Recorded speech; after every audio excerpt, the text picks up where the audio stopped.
Begin with a prayer.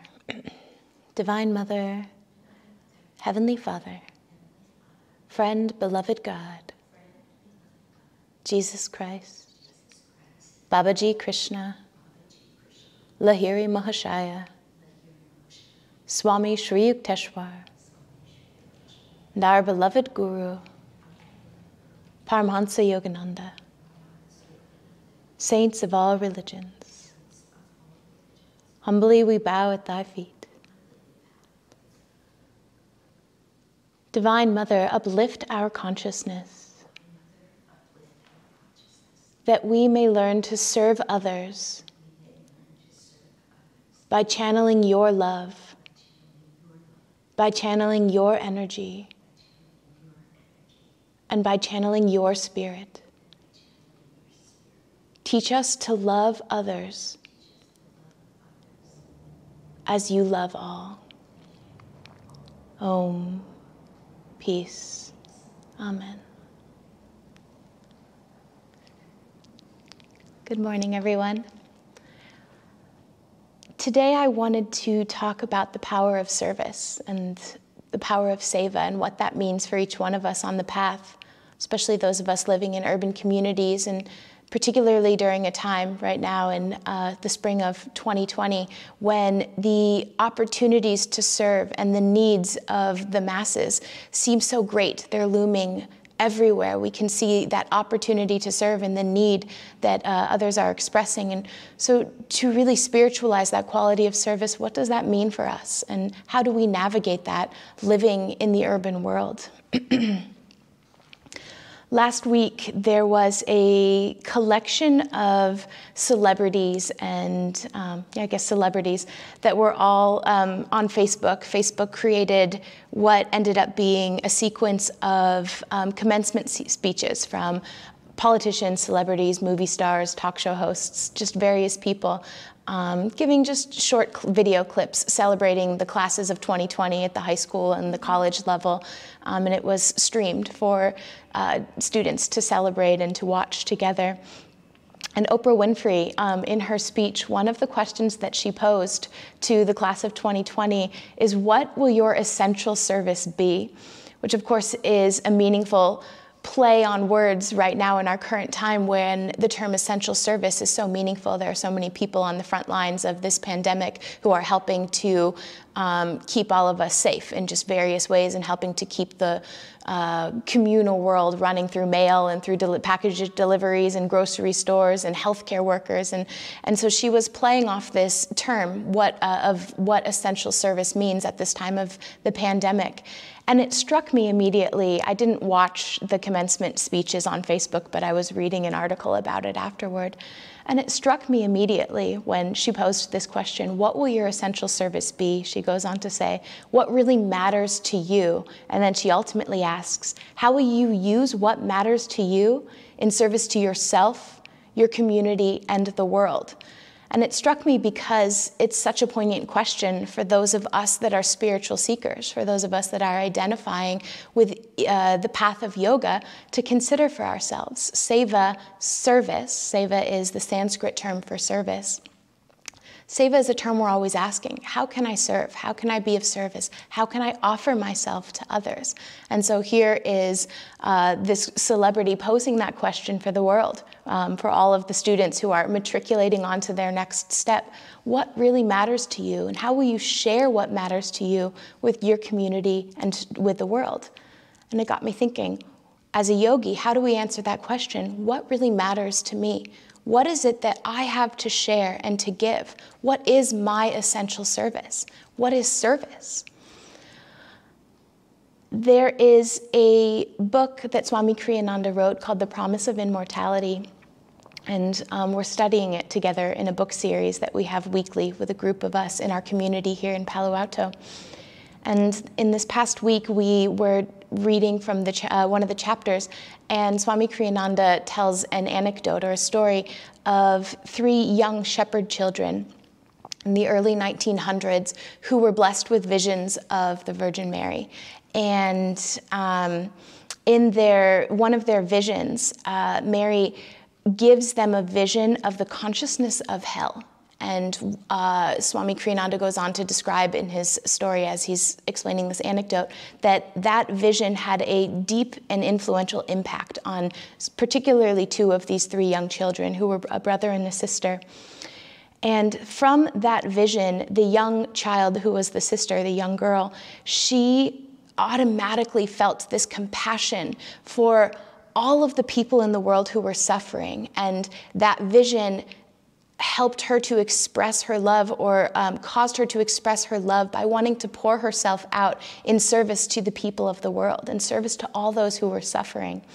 And the young boy, who was her brother and just a few years older than her, upon seeing this vision and being given this vision of the consciousness of hell, his expression of love turned immediately to the divine, and he felt such compassion and love for the divine and for the reality that so many beings in the world are turning themselves away from God's love. And he felt all of this compassion and sympathy for this power of love, this being that is constantly feeding grace and love and compassion to us, and so many people turning away from the divine, so many people choosing to look in other directions rather than to that place of unity and of love, which of course we know is the essence of what causes suffering every time we affirm our separateness from that divine. And what's important in this story is that Swami Kriyananda goes on to describe that it is the combination of these two attitudes that is so pleasing to God as we move and act through the world in a serviceful way. It's that combination of a longing to bring souls out of darkness, out of ego consciousness, to bring souls out of that separateness that we're all living in, and the all-encompassing love for God alone that ultimately can dictate and move us through the path of seva, that ultimately come together to create what seva truly means. That seva is not about the actions, service is not about the actions that we're doing in the world, but it's about the consciousness that we're bringing to each one of those actions and each one of those ways that we can serve that becomes powerful and meaningful. And for those of us that are spiritual seekers, those of us that are studying the path of yoga, what we know is that everything is about energy. Everything is about our consciousness. So the action that we're doing in the world is, of course, the grossest expression of the love that we're sharing. By grossest, I mean the firmest, the most material form of that expression. But that if our consciousness behind it isn't attuned to love, isn't attuned to the divine, then that action isn't carrying the vibration and the weight that we can offer as our essential service. That our essential service is not bound to the action or the service that we're offering in the world. It's tied to our consciousness. It's tied to the energy that we're sharing. In Swami Kriyananda's book, Affirmations for Self-Healing, which is which offers a weekly affirmation throughout the course of the year, one of the weeks is focused on service and on seva. And in the excerpt, or the little summary that opens this affirmation, Swami Kriyananda begins by saying, "Service is ennobling." And what does that term mean, ennobling? Ennobling means bringing dignity, so dignifying something, elevating something, raising something, exalting something. As we're serving, what we're looking to do, what we want to do in order to offer our essential service, in order to offer our energy into the world, is to ask the question, how can I exalt? How can I raise the energy? How can I elevate this situation, this circumstance, this person in front of me? By slowing down, attuning ourselves to the vibration of the divine, asking that question, what can I do to uplift this situation, this circumstance, this person? This is the essence of what true seva looks like. And this is the power of what we can offer. A few years ago, actually almost a decade ago now, about 8 years ago, I had the opportunity to take a group of high school students to Guatemala for 2 weeks in the summer, about 2.5 weeks actually. And the trip was focused on service. It was a service trip. And so there were 30 students total. And we worked in a number of different SEVA opportunities. There was an opportunity to help build a school, and an opportunity to do some reforestation where we were going out into the forest areas and cleaning up garbage and replanting trees on hillsides.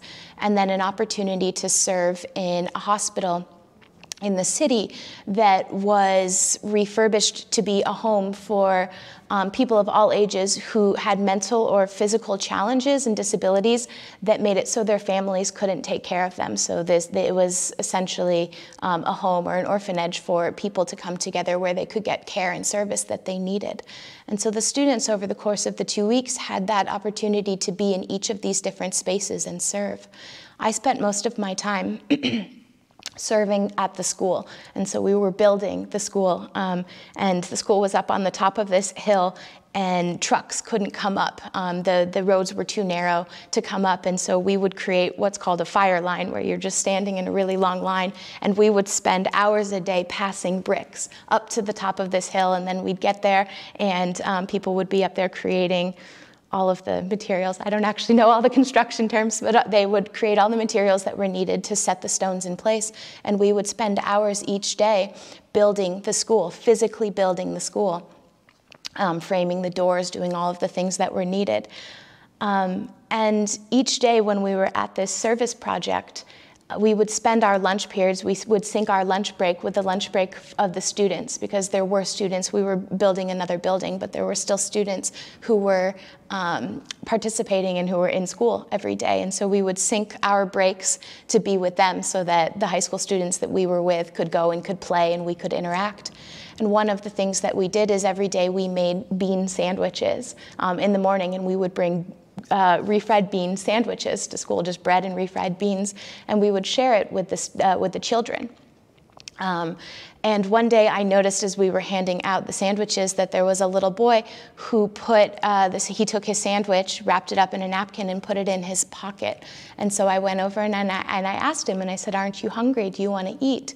And we were corresponding in Spanish, so I was not very articulate in Spanish, and he wasn't either. But the essence of our conversation, what I understood is he was saving the food to give to his mother, because he said that when he and his brothers and sisters are eating, his mother always served herself last, and they often didn't have enough food. So he wanted to bring the sandwich home to share with her. And so I immediately went back. We had plenty of sandwiches, and brought a whole bunch of sandwiches over and said, "Bring them home, bring them to your family, and here, eat this one." And we did, and it was a few moments, and then he ran off and went to play with someone else. And then as we were leaving, he just turned around and waved at me, and I waved back, and we went on with our day back to building the school. And at the end of these 2 weeks, you could see the progress that we'd made. We'd built, 2 or 3 of these walls. You could actually see and feel the building. Excuse me. And there was such a sense of worldly accomplishment in that here we were at the beginning of these 2 weeks, there was nothing here, and now there is a building that you can walk into and you can stand in. And there is such power to that type of seva. But the moment that stood out the most to me in the midst of that was this small exchange that I had with this little boy. Excuse me. And it's because the power of seva, the power of service, what we can offer as our essential service, comes back to exactly what Swami Kriyananda gives us in the beginning of this affirmation when he says service is ennobling, it is exalting, it is uplifting, it is about raising energy and raising consciousness. Building that school was an important thing to do. It will have a profound impact on the lives of these children who get to come and be in that school and learn and grow and play there. But for me, in those 2 weeks, that moment that I could be with this young boy, that I could understand and feel his love, his compassion for his family, that I could build just that moment of trust and uplift in just that one brief moment, that moment of seva was so much more powerful, was so much more powerful to me than all of the moments and all of the stones that we put together one by one to build up this school. And again, don't mistake me, the service that we do in the world is powerful. Feeding the hungry, clothing providing clothing, shelter, comfort. These are important things for us to do in the world. Acts of seva, acts of service that open our hearts and that help us on the material plane to uplift the environments and the circumstances and the situations of the people around us, whatever it may be. Again, whether it's feeding the hungry or whether it's supporting a friend through a time of need, an emotional challenge, whatever it may be, these are important things for us to do. But what matters is our consciousness underneath it. And what matters is what we are able to express and to show through that consciousness, how we're able to offer a glimpse of the divine in every moment of service that we are giving. In that moment of service, this opportunity for this little boy to go home and to feed his mother, something that she did for him every day of her life, something that she did often at great sacrifice to herself and her own needs. That opportunity for him to go home and to be able to present that sandwich to her, to share that love, to share in that divine connection with her. That's a moment where the divine is so deeply and richly present. That is an imprint of the divine that will last much longer than the concrete blocks of a building for a school.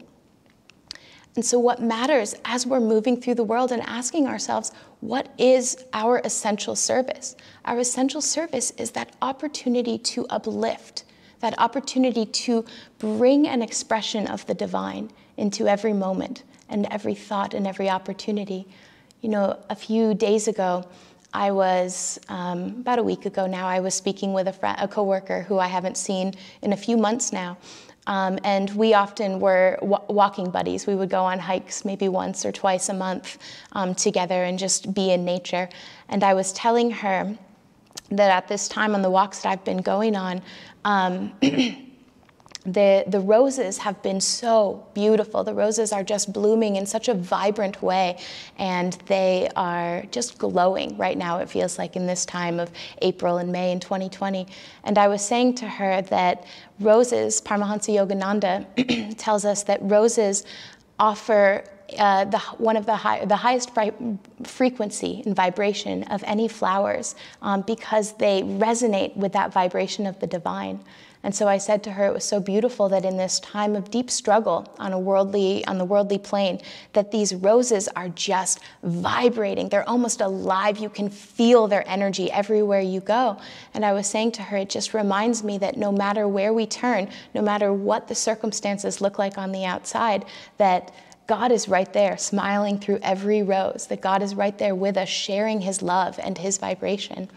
And we spoke a little bit more, and at the end of that conversation, she said to me, she thanked me for that story about the roses, and she said, every time I go out into the world now and I see a rose, she was saying every time I go out into the world in the coming months through this pandemic, hopefully forever, she'll hold this, but she said, every time I see a rose, I'm going to think of God. And I left feeling the power of that opportunity, the power of that seva. This is the gift that we're able to offer. We can work in whatever ways our skills allow us to in the world. We can offer whatever hands-on service we are able to give, and it is a good thing to do. It is a wonderful and beautiful thing to do. But if our consciousness behind the actions that we're offering are attuned with the divine, and in every moment what we're doing is exalting the consciousness of that person in front of us, helping them to see those divine qualities in themselves or to remember the divine, it is such a powerful gift. It's the most precious gift that we can share, to know God and to share God, just as Swami Kriyananda tells us in this story. The way to serve that is most pleasing to God is to share, pour our hearts out in a desire and a longing to bring all souls to God, while deeply attuned to that all-encompassing, all-consuming, all-knowing love of God alone. That when we express ourselves by sharing the divine in every moment, it doesn't matter what the outer expression of that is, it matters the intention and the energy behind it. So the seva that can be offered by my friend thinking of God every time she sees a rose, it's just as powerful as building a school. It's just as powerful as helping a friend who is going through a hard time and counseling and sharing and comforting them, that these moments when we can offer somebody else an opportunity to attune to the divine, to uplift their consciousness, to invite God into the moment. God is everywhere, just waiting to share his love with us. And anytime we can exalt, uplift, raise, ennoble another human being, another consciousness to feel that and to receive that, then we're doing an essential service to the world. We're bringing light into the world. And so I'll end with one more story today, just to share the power of this and to really understand the subtle difference between serving in the world. Serving, as I've said, is a beautiful thing to do. And it is magnified when we bring God's intention into it. Mother Teresa is a perfect example of this, who says, do small things with great love, who, when asked why she serves, what she receives from it, what she's doing, what she feels in that service, she simply says, I do it because Christ asks me to. That the only thing flowing through her, there's no ego, there's no need, there's no identity with the need to serve in the way that she is. She's doing what her guru, what her teacher has asked her to do. She's doing what God has inspired her to do. And when we serve in that way, the power is limitless. A few days ago, I was having a conversation with a friend about ways that I can help him to serve in a program that he's working on and that will continue through the next year. And in that conversation, I said to my friend, what would your ideal for being be? What would you like me to do? And he told me, and I came back and was talking a little bit about what I think I can do, where my skills could best be utilized. And we were working on finding a balance and a compromise between them. And I was speaking with one of my teachers after that about that experience and how I was saying, well, I have all of these skills that are going to be really useful in this way, and my friend wants me to be doing this, but I think I would be most efficiently useful, and my energy and all of these things can be used really well if I'm working in this way, because that's what my skills are trained to do. And what my teacher pointed out to me is that sometimes it's not about the skill that we can offer, but it's about the way that we can offer our energy, that we can offer that opportunity, as I've been saying, to uplift. And so it's a perfect example. You know, I don't know how the story ends because we're still in the midst of it, but it was such a perfect example of everything that we've been talking about today. To take a step back and say, it's not always how I can act most efficiently, but it's how I can share God most openly in every circumstance and in every situation. So as we stop and ask ourselves that question, what is my essential service? What matters most to me? And how can I share that with myself, with my community, with the world? Consider the power that you have to transform the consciousness of everyone around you, of every circumstance around you.